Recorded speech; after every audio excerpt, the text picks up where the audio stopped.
Good morning, early in the morning. It is Thursday, day 319. We are day 4 of Imagery.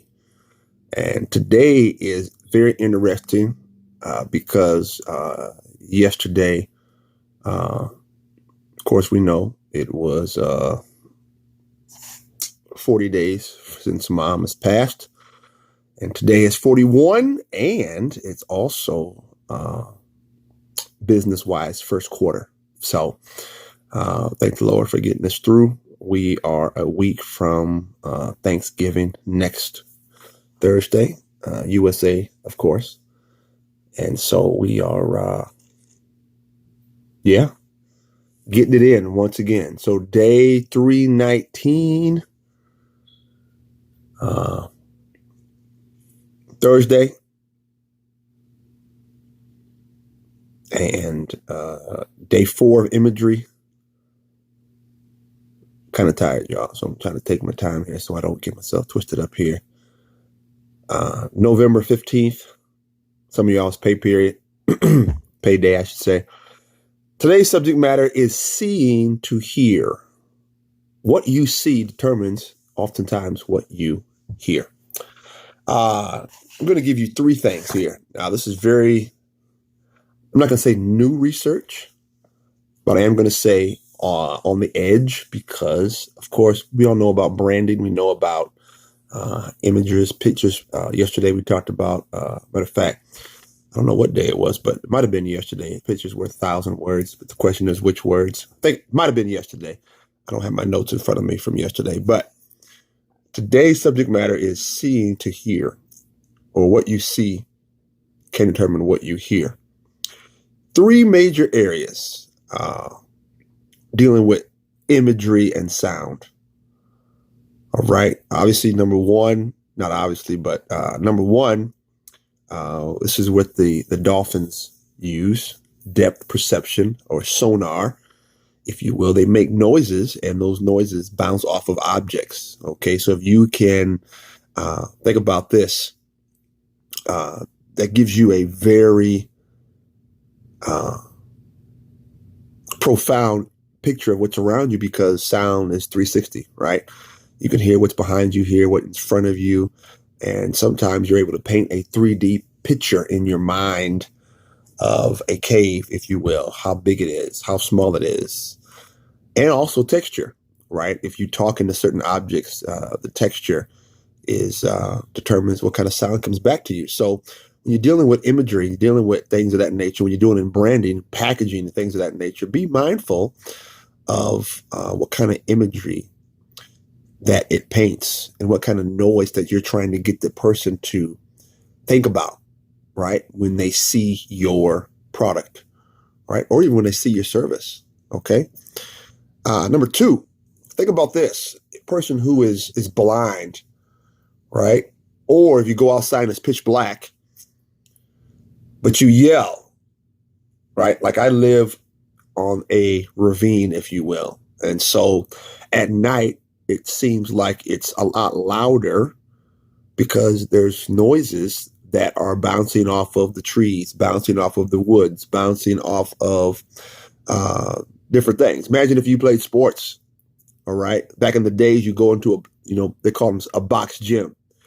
Sometimes those box gyms are way louder than coliseums because the noise is so compact, right? And so think about this.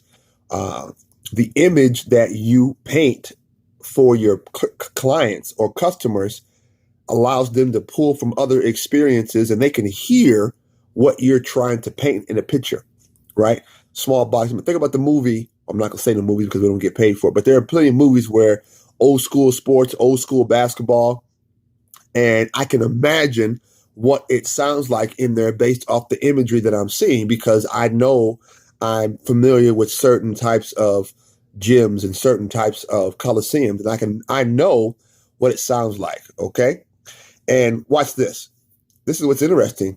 When you're dealing with imagery and you're dealing with sounds and you're dealing with textures and whatnot, the brain oftentimes blends all of this input into real time, Now, what do we mean by real time?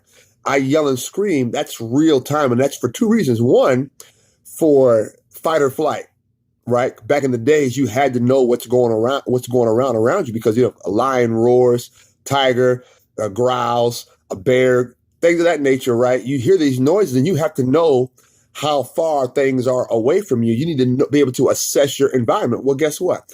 When you have a client and you have a customer and you have a product, you can paint that environment of safety. You can paint the environment of trust based on the image that you have your product in, right? And then here's the last one that is very interesting and very significant. Your brain has a tendency, has a propensity to trust vision over hearing. Now, think about that now. I could be talking to you in your face, but I could be saying one thing and doing another, and the brain has a hard time registering what I'm saying because it's so glued on to what it's seeing. And this is why magicians are very good, because they understand I can talk to you, right? And if I can get you to pay attention to what you're seeing, then I could do other things, right? Because the brain trusts sight over sound, right? Now, if you want to go dig a little deeper, it's called the McGurk effect, quite frankly, which means that sight dominates hearing. Now, I don't want to go too far into tomorrow, but guess what? So when you're dealing with seeing to hear, you can paint a picture of sound with the images that you project. Think about a train on a painting. Most of us know what a train sounds like. If it's a freight train or a Amtrak train or a little caboose, we have an idea what that sounds like. Or an airplane, right? Big 747 versus a puddle jumper, what I call them, right? I can paint a picture of what the noise I want in your brain, so I can have you see what I want you to hear. All right, it's your man Earl, day 319, imagery, seen to hear. Be mindful of what you choose to paint, because people also put a sound with what they see. God bless you. Peace.